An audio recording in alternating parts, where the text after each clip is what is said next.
આજે આપણે ગુજરાતના ઇતિહાસના એક એવા સમયગાળામાં જઈશું જે ખરેખર ઉથલપાથલથી ભરેલો હતો.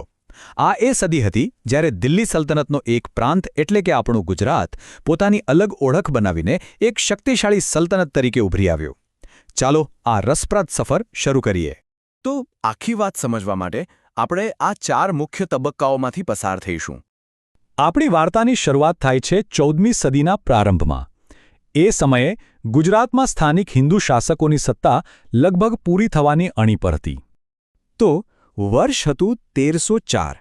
આ એ સમય હતો જ્યારે અલાઉદ્દીન ખિલજીની સેનાએ બીજું અને નિર્ણાયક આક્રમણ કર્યું.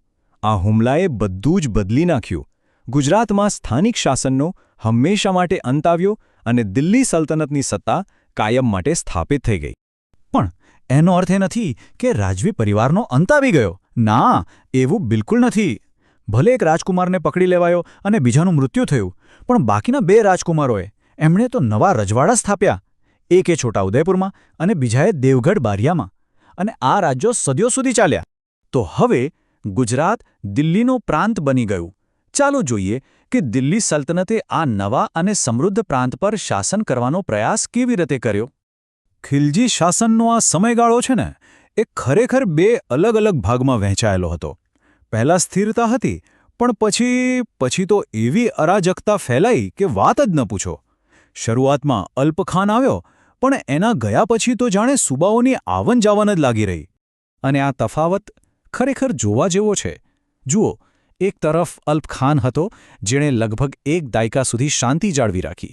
એ એટલો ઉદાર હતો કે એણે શત્રુંજય મંદિરના જીર્ણોદ્ધાર માટે પણ મદદ કરી. પણ એના પછી અસ્થિરતા, બળવા અને વારંવાર સુબાઓની હત્યા, આ બધું એ જ બતાવતું હતું કે દિલ્હીની પકડ હવે ઢીલી પડી રહી હતી. ખિલજી વંશનું પતન થયું અને સત્તામાં આવ્યા તુગલક. પણ એવું ન વિચારતા કે એનાથી ગુજરાતમાં શાંતિ આવી ગઈ. ઉલટાનું, સમસ્યાઓ તો હજી વધવાની હતી. પણ સૌથી રસપ્રદ વાત શું છે ખબર છે? આ બધી રાજકીય અંધાધૂંધી અને ઉથલપાથલ વચ્ચે પ્રખ્યાત પ્રવાસી ઇબ્ન બતુતા ગુજરાત આવ્યા હતા. અને એમણે નોંધ્યું કે ગુજરાત તો અતિશય સમૃદ્ધ હતું. ખંભાતના વેપારીઓ ધનવાન હતા અને શહેરો ભવ્ય હતા. હવે વિચારો કે જ્યાં આટલી બધી સંપત્તિ હોય, શું ત્યાં સત્તા માટે સંઘર્ષ ન થાય? બિલકુલ થાય. આ જ સમૃદ્ધિ ગુજરાત માટે એક મોટું આકર્ષણ બની. એક એવું ઇનામ જેને મેળવવા માટે કોઈ પણ લડી શકે. અને આ જ કારણે દિલ્હીથી આવેલા સુબાઓ સામે સતત બળવાઓ અને વિદ્રોહ થતા જ રહ્યા.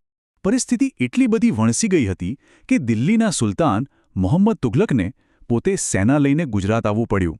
અને એ કોઈ નાની સૂની લડાઈ નહોતી. સુલતાને વર્ષો સુધી બળવાખોરોનો પીછો કર્યો, પાટણથી કચ્છ અને છેક જૂનાગઢ સુધી. અને આખરે આ જ સંઘર્ષમાં સિંધમાં એમનું અવસાન થયું. અને પછી આવી એ ઘટના જેણે દિલ્હી સલ્તનતના પાયા હચમચાવી દીધા. 1398માં થયું તૈમૂરનું આક્રમણ. આ એક જ ઘટનાએ કેન્દ્રીય સત્તાને લગભગ ખતમ કરી નાખી. હવે જ્યારે દિલ્હીમાં જ સત્તા નબળી પડી ગઈ, ત્યારે ગુજરાતમાં બેઠેલા મહત્વાકાંક્ષી સૂબા માટે તો જાણે સોનાનો અવસર આવી ગયો. આ મહત્વાકાંક્ષી સૂબો હતો ઝફર ખાન. એને 1391માં ગુજરાતમાં શાંતિ સ્થાપવા મોકલવામાં આવ્યો હતો. પણ દિલ્હીની કમજોર હાલત જોઈને એના મનમાં કંઈક બીજું જ રંધાઈ રહ્યું હતું. તો ઝફર ખાને બહુ જ હોશિયારીથી કામ લીધું. પહેલાં તો એણે ગુજરાતના આંતરિક દુશ્મનોને હરાવ્યા, પછી આસપાસના રજવાડાઓને પોતાના કાબૂમાં લીધા. અને જ્યારે એણે જોયું કે દિલ્હી હવે કમજોર પડી ગયું છે, બસ એણે ગુજરાત પર એક સ્વતંત્ર શાસકની જેમ રાજ કરવાનું શરૂ કરી દીધું.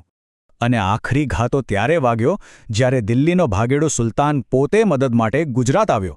ઝફર ખાને એને સાફ ના પાડી દીધી. આ એક સ્પષ્ટ સંકેત હતો કે હવે ગુજરાતમાં દિલ્હીનું નહીં પણ ઝફર ખાનનું રાજ ચાલશે. અને આખરે 1403માં આ વાત પર સત્તાવાર મોહર લાગી.